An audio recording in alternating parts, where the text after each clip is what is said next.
하나님 말씀은 요한이서 1장 1절 2절 말씀입니다. 제가 봉독하겠습니다. 장로는 택하심을 입은 부녀와 그의 자녀에게 편지하노니 내가 참으로 사랑하는 자요 나뿐 아니라 진리를 아는 모든 자도 그리하는 것은 우리 안에 거하여 영원히 우리와 함께할 진리를 인함이로다. 은혜와 긍휼이 2절까지 말씀 들었습니다. 오늘부터는 요한이서 말씀을 듣는데요. 오늘은 그중에 계론에 관하여 말씀을 듣습니다. 첫 번째 제목에 관련한 내용입니다. 본서의 표제명 이 요한이서는 저자인 사도 요한의 이름과 서신의 집필 순서를 반영한 명칭입니다. 헬라어 원문 표제명을 그대로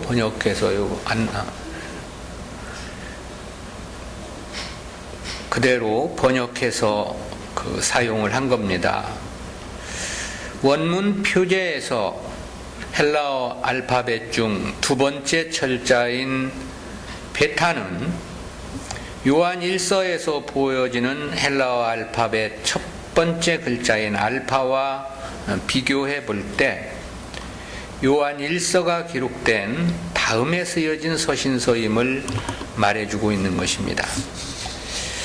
이와 같은 원문에 따라서 대부분의 영역 성경도 본서의 표제명을 요한의 두 번째 편지로 그렇게 번역 표기하고 있습니다. 두 번째는 저자와 기록 연대입니다.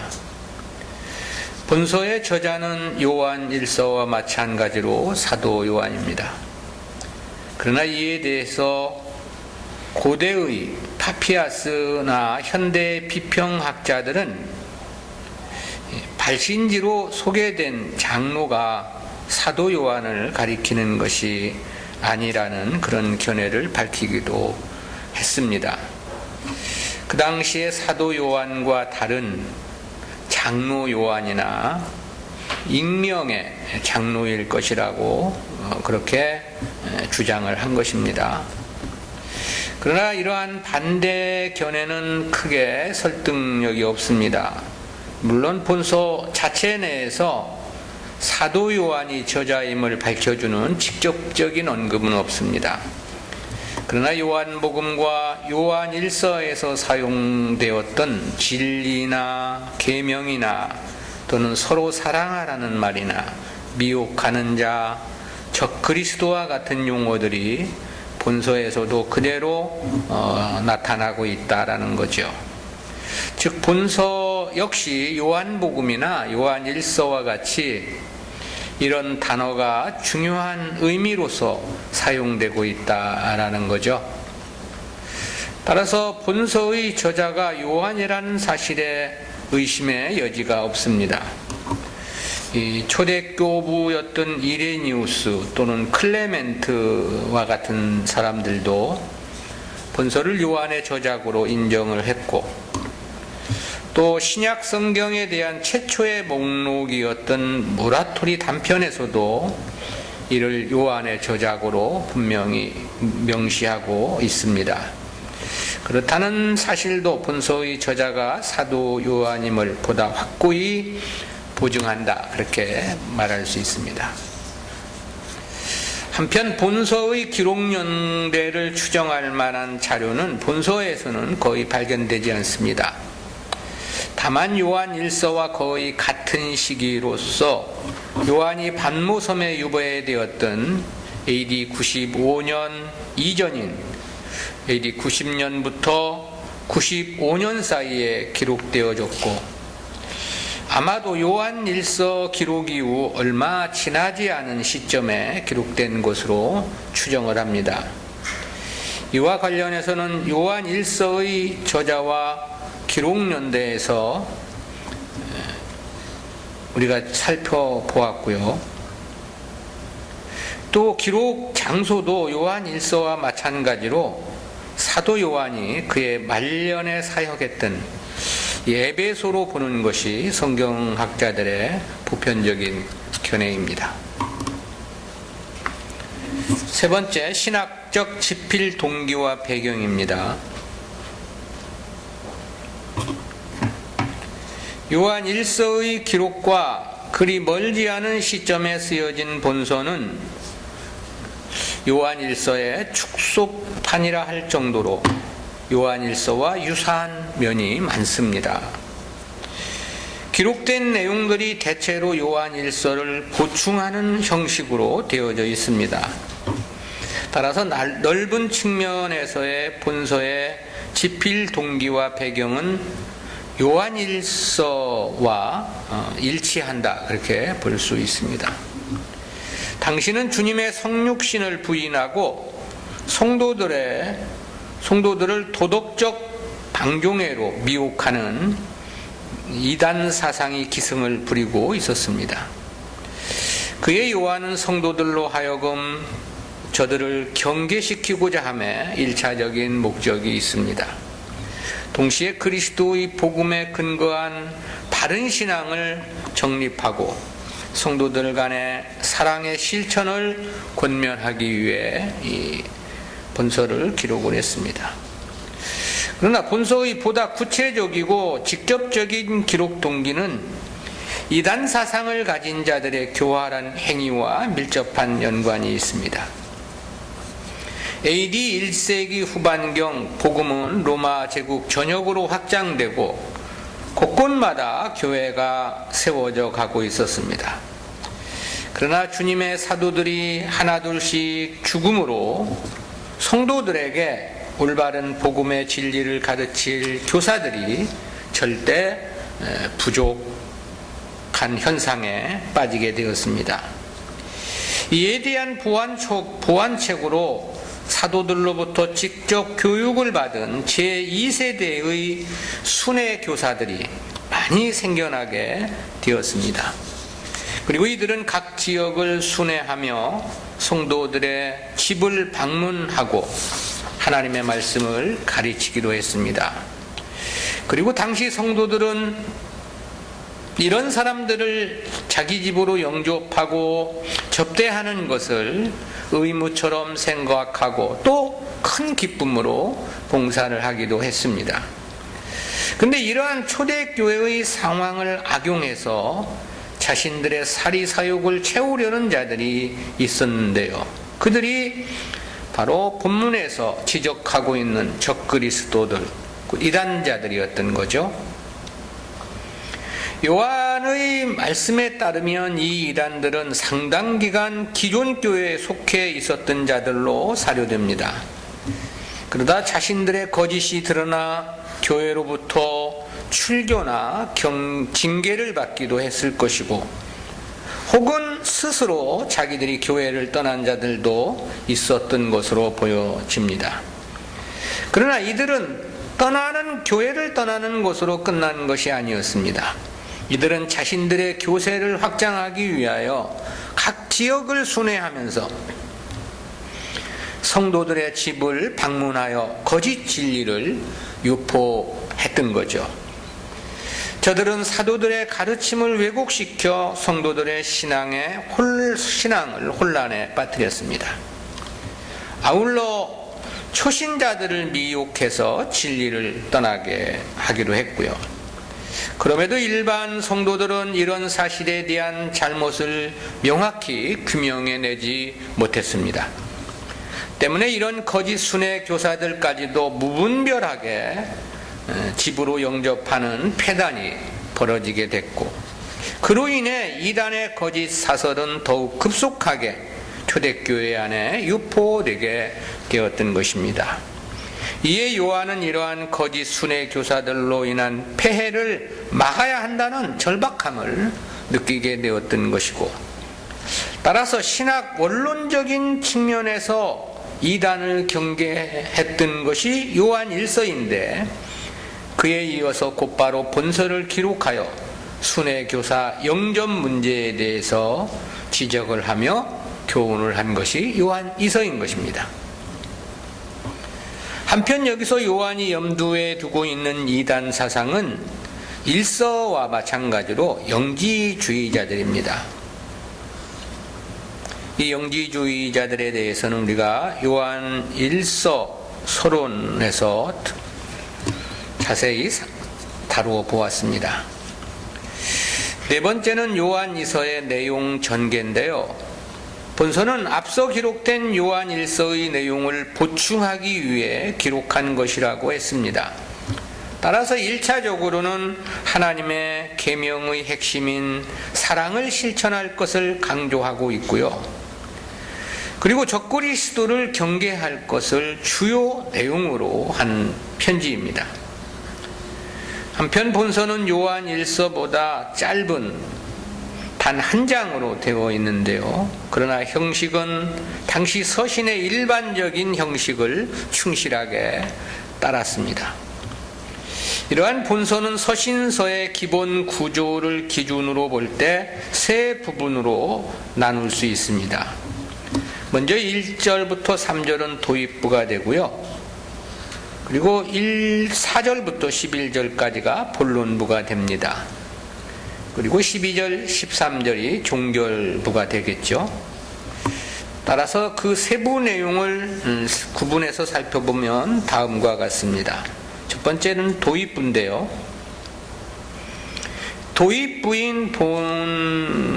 도입부에 해당하는 1절부터 3절까지의 내용은 먼저 발신자와 수신자를 밝혔습니다. 그리고 수신자들에 대한 문안 인사를 함으로써 편지를 시작하게 되죠. 여기서 요한은 자신이 수신자들을 참으로 사랑한다는 사실을 말을 했고, 그리고 그 사랑은 단순히 인간적인 감정에 의한 사랑이 아니라 그리스도로 말미암는 진리 안에서의 사랑임을 밝히고 있습니다. 두 번째는 본론부인데요. 본론부에 대한 내용은 다시 둘로 구분해 볼 수 있습니다. 그 중에 첫 번째는 진리에 대한 순종을 강조한 부분입니다. 4절부터 6절까지의 내용입니다. 이 4절부터 6절까지는 교회가 내면적으로 진리에 대한 순종과 사랑을 실천할 것을 강조한 부분입니다. 요한은 먼저 수신자들 가운데 진리 안에서 행하는 자들이 있음에 대해 칭찬을 했습니다. 그리고 그들에게 마땅히 요구되는 바 사랑의 실천을 권면을 했고요. 그리고 사랑을 실천하는 그 자체가 곧 진리 가운데 거하는 것으로 규정을 했습니다. 즉 진리와 사랑의 실천은 불가분의 관계임을 논증하고 있는 것입니다. 이는 자신들의 가르침이 진리라고 주장하면서도 교회와 일치를 이루지 않는 영지주의자들은 결코 진리일 수 없음을 간접적으로 지적한 것이기도 합니다. 두 번째가 적그리스도에 대한 경계인데요. 7절부터 11절까지입니다. 여기서는 먼저 주님의 성육신을 부인하는 적그리스도를 지적을 했고요. 그리고 그들은 성도들을 미혹하여 파멸에 이르게 하는 자들이므로 철저히 경계할 것을 촉구했습니다. 이러한 적그리스도에 대한 경계는 요한 1서에서도 충분히 강조되었던 부분입니다. 그런데 본서에서는 보다 더 강한 어조로 그들을 집에도 들이지도 말고 인사도 하지 말 것을 권면하고 있음을 보게 됩니다. 이는 당시 일반 성도들이 거짓 순회 교사들까지도 무분별하게 자기 집으로 영접했던 사안을 전제로 하고 있는 것입니다. 그리고 그로 인한 교회와 성도들의 폐해가 막중했음을 우리가 짐작해 볼 수 있고요. 따라서 이를 방치할 수 없다는 사도 요한의 엄중한 심정이 반영된 경계의 교훈이다, 그렇게 평가가 됩니다. 이러한 이단 사상에 대한 사도 요한의 강력한 대응을 통해서 우리는 초대교회 당시 이단의 위험성이 얼마나 심각했었는가를 짐작해 볼 수 있습니다. 뿐만 아니라 하나님의 진리는 그 어떤 거짓된 가르침과도 타협할 수 없으며 역시 병존할 수 없다는 사실을 깨닫게 되죠. 사실 이단은 어느 시대나 있었습니다. 그리고 주님 오심이 가까워지는 시대 말엔 더욱더 극성을 부릴 것인 역시 명백하지요. 그리고 말세의 이단의 대표적인 사상이 세속주의라는 것도 이미 성경에서 밝혀준 사안입니다.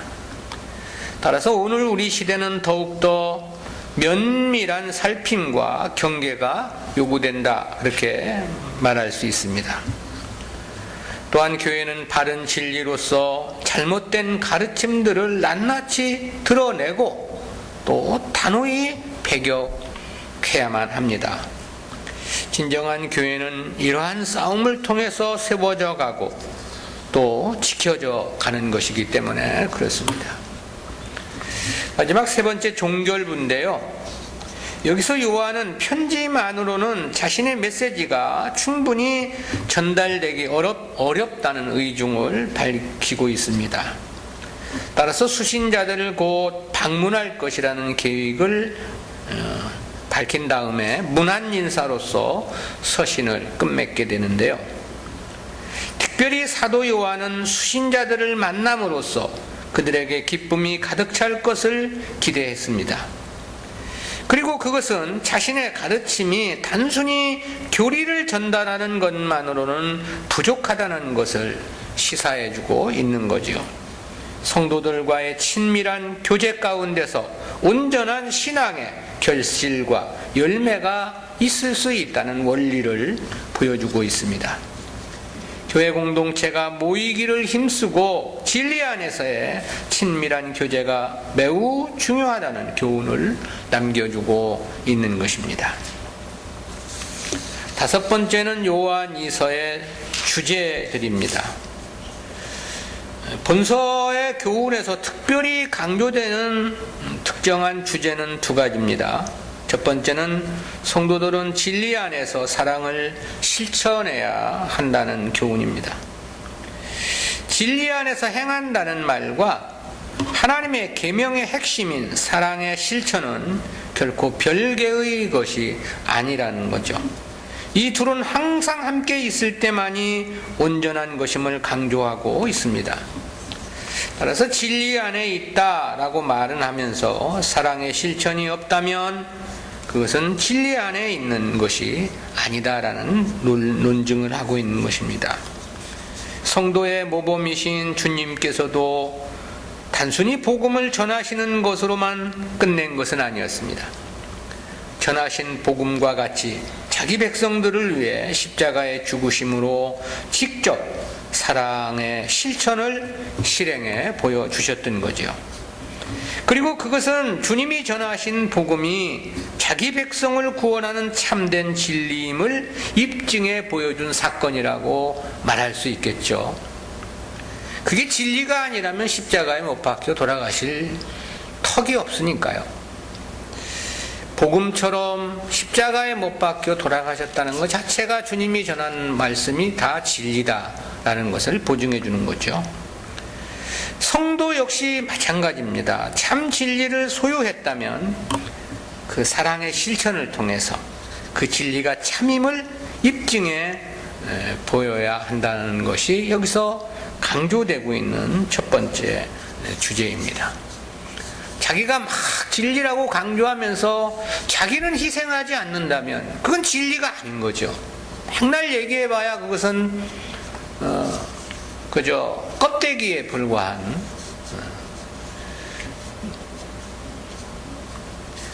정말 진리를 전하고 있다면 자기 먼저 그 진리에 대한 이 희생적인 삶이 있을 수밖에 없는 거죠. 그래서 그것이 진리임을 나타내 주는 것이다라는. 두 번째는 거짓된 가르침을 전하는 이단들을 단호히 배격해야 한다는 것입니다. 즉 이단은 철저히 발본색원하여 드러내야만 하고 교회에서 퇴출시켜야 한다라는 것입니다. 그렇지 않고 이들을 용납하고 또 관용하는 것 자체가 바로 그들의 행위에 참여하는 것과 마찬가지가 되기 때문인지요. 이에 사도 요한은 그들과의 상종이나 심지어는 인사조차도 삼가하고 그들을 경계해야 할 것을 요구했습니다. 그들은 기회만 있으면 성도들을 진리에서 이탈시키려는 사단의 추종자들인 것입니다. 성도들의 사랑과 호의조차도 악용을 해서 택한 백성들을 시험에 빠뜨리고 올무에 걸리게 하는 거지요. 따라서 성도는 항상 깨어서 복음의 전신갑주로 무장되어 있어야만 합니다. 그럴 때만이 사단의 어떠한 교묘한 수단에도 결코 미혹되지 않고 단호히 물리칠 수 있는 거죠. 역시 기독교는 무한정의 사랑은 아니다. 진리 안에서라는 지극히 절제된 사랑이라는 것을 생각해 볼 수 있습니다. 여섯 번째는 요한 2서의 특징입니다. 요한 2서에서 특징을 살펴보면 6가지를 말할 수 있겠는데요. 첫 번째는 당시 서신 형식에 충실히 입각해서 쓴 편지라는 특징이 있습니다. 본서는 문안 인사로 시작되는 도입부하고 구체적인 권면이 주어지는 본론부, 그리고 결론 및 문안 인사로 서신을 끝맺는 종결부로 그렇게 구성되어 있습니다. 비록 짧은 한 장의 서신이기는 하지만 당시 성경 이 서신서의 전형적인 형식을 따랐다는 특징을 갖는 거죠. 두 번째는 내용과 형식에 있어서 개인적인 성격의 교훈이 강한 서신이라는 특징을 갖습니다. 이 본서를 보면 무엇보다 수신자와 발신자 사이에 상당히 친숙한 교류가 이미 이루어지고 있었음을 보여줍니다. 그런 내용들이 많습니다. 따라서 본서는 내용과 형식이 요한 사도의 개인적인 이 교훈의 성격이 강한 특징을 가지고 있다라는 거죠. 세 번째는 용어들이 반복되어 사용됨으로써 저자가 의도한 기본 주제들을 쉽게 찾을 수 있고 또 이해할 수 있다는 특징입니다. 예를 들면 진리라는 말씀이나 사랑이라는 말씀, 계명 등의 단어가 바로 이런 예입니다. 네 번째는 초대교회 당시에 파피루스 한 장에 내용이 모두 들어갈 정도로 짧은 편지라는 그런 특징입니다. 이러한 사실에서 편지보다는 직접 이 성도들을 대면하고 만나서 교제하기를 원하는 이 요한 사도의 마음을 우리가 읽어볼 수 있는 거고요. 다섯 번째는 예수 그리스도에 대한 칭호의 독특성입니다. 성경에서 보면 주님에 대해서 하나님의 아들이나 인자 등으로 부르는 것이 보편적이라 이렇게 말할 수 있겠는데요. 그런데 본서에서는 독특하게 아버지의 아들로 호칭을 하고 있다는 사실입니다. 당시 가족 문화에서 아버지와 아들은 동등의 위치이며 동등의 신분으로 취급이 되었습니다. 그래서 요한복음 5장 18절에서 보면 주님께서 스스로 자신을 일컬어 하나님의 아들이라고 하자 유대인들은 자신을 하나님과 동등하게 여긴다 해서 주님을 죽이고자 했다. 그렇게 말씀을 하고 있죠. 즉 요한은 주님에 대해 특별히 하나님의 아들이라는 이름으로 호칭을 함으로써 예수님의 신인 양성에 도전하는 이단의 잘못된 사상을 지적함과 동시에 주님은 곧 하나님이심을 강조했던 것입니다. 여섯 번째는 이단 세력을 적 그리스도라고 부르는 특징을 가지고 있습니다. 이는 이단 세력들은 단순히 교리적으로만 그리스도의 성육신만을 부정하는 자들이 아님을 강조한 것입니다. 이와 같은 호칭은 보다 적극적으로 주님과의 대적관계로서 주님께 도전하는 자들임을 암시해주고 있는 거죠. 그것은 사실 오늘날도 마찬가지입니다. 꼭 구원파나 통일교나 신천지 같은 이런 것들만 적그리스도가 아닌 것입니다. 오늘날 가장 심각한 적그리스도의 사상은 만인구원설, 행위구원설이라고 말할 수 있습니다. 이 만인구원설과 행위구원설에서부터 시작된 사상이 얼마나 오늘날 교회 안에 깊이 뿌리를 내리고 있느냐는 것은 다수와 물량 위주의 가치관을 보면 알 수 있습니다. 그저 사람만 많이 모이면 잘하는 것이고 성공한 것이라고 생각하는 가치관, 이게 사실 만인구원설적인 교리에 뿌리를 두고 있는 사상이다, 그렇게 말할 수 있거든요. 왜냐하면 창세전 선택의 원리에서는 그저 많다고 잘했다 이렇게 말할 수는 없는 거거든요. 왜냐하면 성경에서도 생명의 길은 가는 사람이 적다고 그랬습니다. 그러면서 너희는 사람들이 가지 않는 그 좁은 길을 가라고 그랬고, 사망의 길을 많이 간다고 그랬는데 사람들은 많이 모이면 잘했다, 성공했다 이런 생각이, 그러면 그 사상이 어디로부터 나왔느냐? 그 근본을 찾아보면 이 만인구원설적인 사상에서 그 사상에 뿌리를 두고 있는 가치관이다라는 거죠. 만인구원설이니까 많이 모이면 성공한 거죠. 하나라도 더 모이면 승리하는 거고. 그 사상은 사탄이 교회에 넣어준 아주 잘못된 사상인데, 이런 것들이 오늘날 기성교회 안에 만연되어 있어가지고 우리 개혁교회 안에서조차도 이게 분별을 못하고 그저 많으면 잘 그래도 한 거 아니냐 이런 형식으로 받아들이고 있다는 것 자체가 이 오늘날 적그리스도의 사상이 과연 어떤 것인가를 우리들에게 말해주고 있고, 우리는 이러한 것들에 대해서 분명히 잘 인식을 하고 있어야 한다는 것입니다. 마지막으로 요한이서와 현대 성도들입니다. 이 요한이서는 1차적으로 그리스도의 성육신을 부인하는 영지주의를 그 배경으로 하고 있습니다. 저들은 심각한 도덕적 방종으로 교회의 존립 자체에 치명적인 악영향을 끼치고 있었습니다. 따라서 성도들로 하여금 그러한 이단을 경계하고 바른 신앙을 정립하며 사랑을 실천토록 하고자 기록을 한 겁니다. 그러나 이러한 이단의 준동은 비록 시대에 따라 그 모습을 달리하기는 하지만 어느 시대든 상존해 있었던 현상이라고 말할 수 있습니다.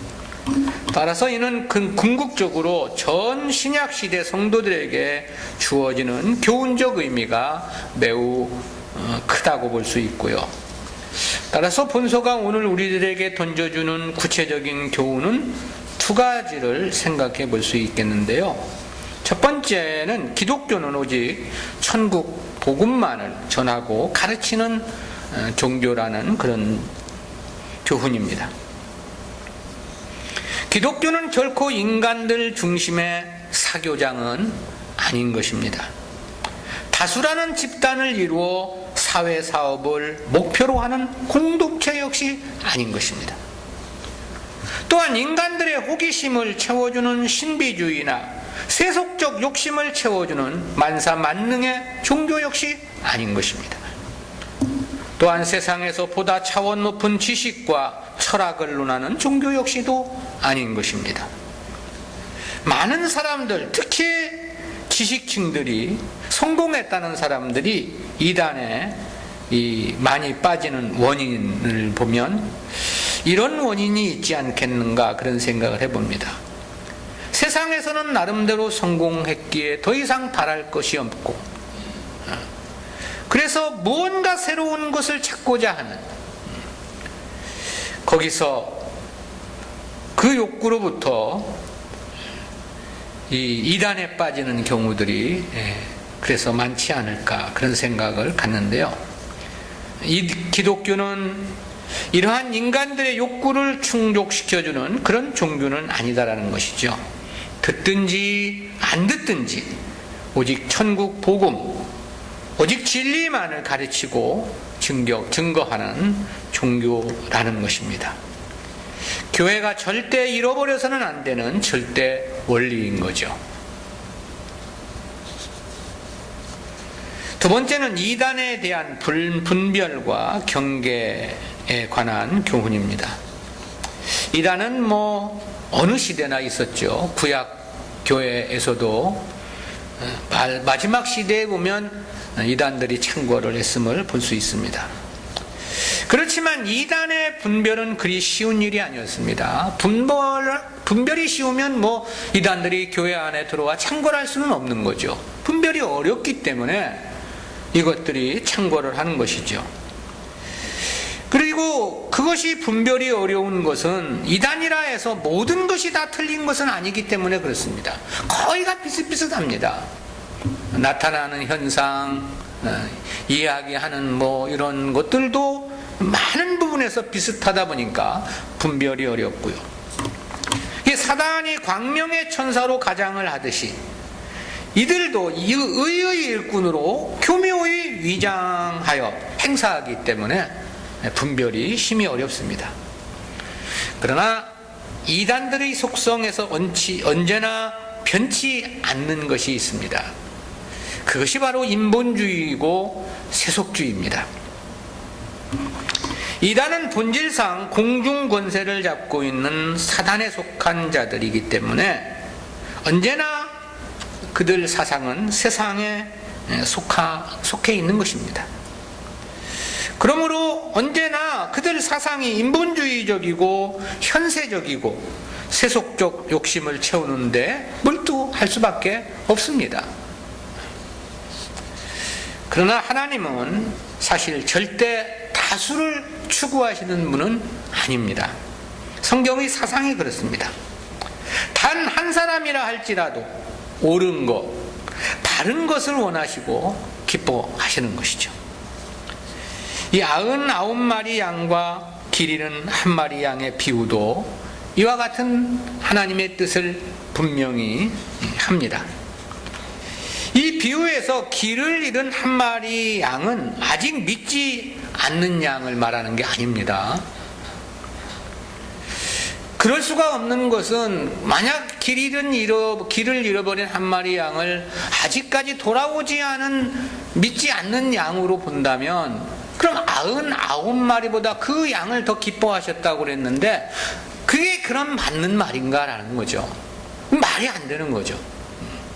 왜냐하면 99은 그럼 이미 길을 잃지 않고 지금 하나님 앞에 나와서 충성을 다하고 있고 하나님의 영광을 위해 살고 있는 것인데 그 99보다 1마리를 이게 돌아오는 것을 더 기뻐한다? 이러면 이게 성경의 전체적인 원리에 맞지 않는 것이고 그것도 보면 이게 만인구원설적 개념에서 나온 그 잘못된 성경 해석인데 보면 우리 이 개혁교회 주석가들도 보면 다 그렇게 해석을 하고 있어요. 그래서 내가 그러면 우리가 하나님을 기쁘게 하려면 계속 떠났다가 다시 돌아오고 떠났다 돌아오고 떠났다 돌아오고 우리가 그렇게 해야 되지 않겠느냐 그런 말을 전에 하기도 했었는데요. 이 99과 1마리 양의 이 비유는 그 목자의 심정을 통해서 하나님 백성들을 향하신 주님의 마음을 우리들에게 밝혀주신 교훈입니다. 그러니까 목자의 심정에서 보면 길을 잃지 않은 99마리에 대해서는 크게 마음을 쓰지 않는 거죠. 길을 잃지 않고 다 우리 안에 있으니까.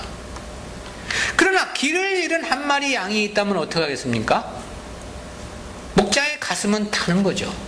그것을 찾으려고. 자기 재산이니까.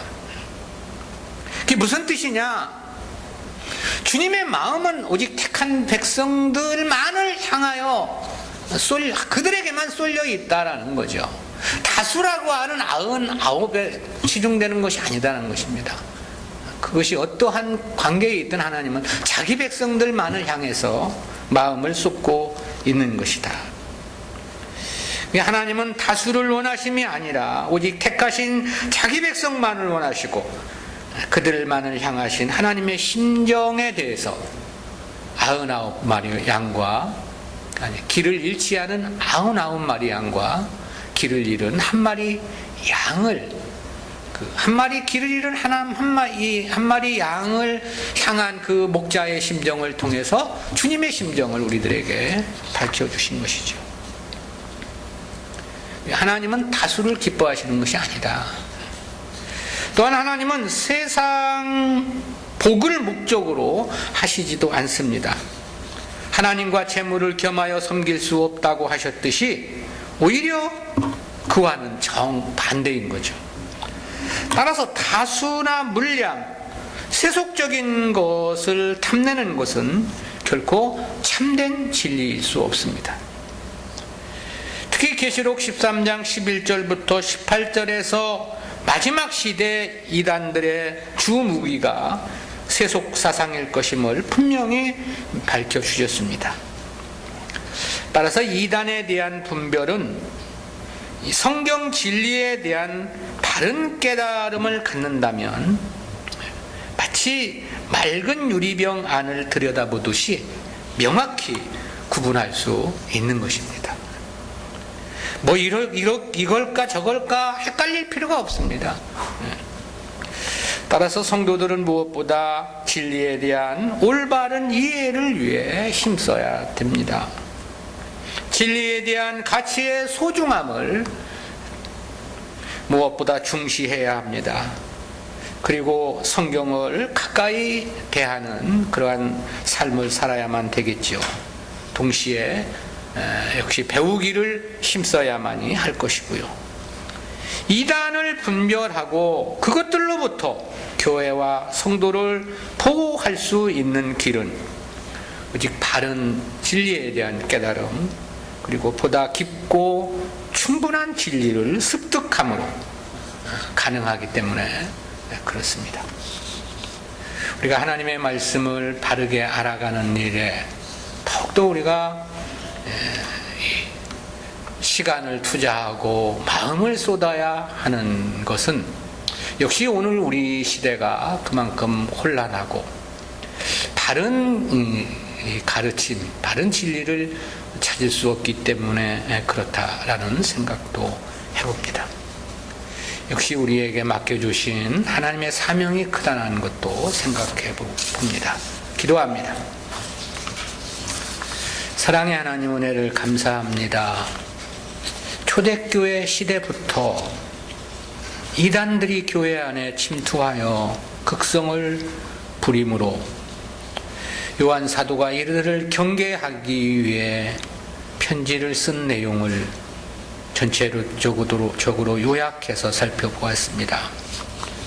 주님, 오늘 우리 시대에는 더욱더 이와 같은 역사가 교회 안에 침투해 있음에도 불구하고 시대가 말세인지라 이에 대한 우리의 마음의 경계도 느슨하고 이것이 바르지 않은 것임에도 불구하고 우리 마음에 크게 경계하는 마음으로 나타나지 않는 것도 보면 역시 말세에 우리들에게 넣어준 사단의 역사가 얼마나 집요한가를 다시 한번 생각해 보게 됩니다. 오늘 우리 시대에 가장 진리를 훼손하고 성도의 가치관을 무력화시키는 것이 바로 인본주의 세속사상임을 말씀 들었습니다. 만인 구원설이나 행위 구원론으로부터 시작된 그 사상이 여기까지 이어지고 있다는 사실도 생각해 보았습니다.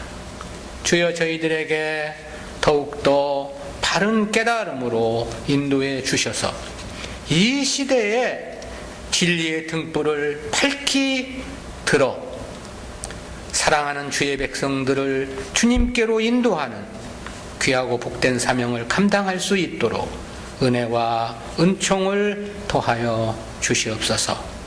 맡겨주신 바 사명이 큼을 생각하고 마음과 뜻을 다할 수 있도록 은혜 베풀어 주옵소서.